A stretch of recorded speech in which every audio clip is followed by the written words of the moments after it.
Momen mengharukan tergambar di wajah kedua pria saat berdiri di sebuah palang. Terlihat kedua pria tersebut saling berbicara sambil menangis yang tersekat oleh sebuah pembatas. Orang-orang di dekatnya juga ikut terharu saat menyaksikan momen kedua pria tersebut. Rupanya, kedua pria itu merupakan saudara kandung yang berbeda negara.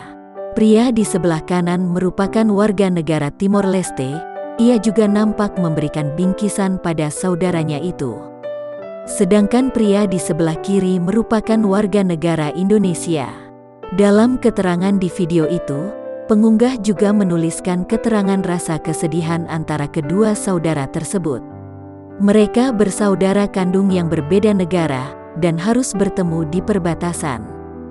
Video yang diunggah oleh akun TikTok @ayasoraya itu pun banjir komentar warganet. Saat dikonfirmasi oleh tribun-video.com melalui akun Instagram miliknya. Pemilik akun Instagram @soraya_haruloh membenarkan kejadian itu. Soraya, 20, menginformasikan jika kejadian di video itu terjadi pada Rabu, tanggal 8 Desember tahun 2021, di perbatasan antara Indonesia dengan Timor Leste. Mereka terpisah karena salah satu dari keluarga mereka menikah sama negara tetangga, ungkapnya.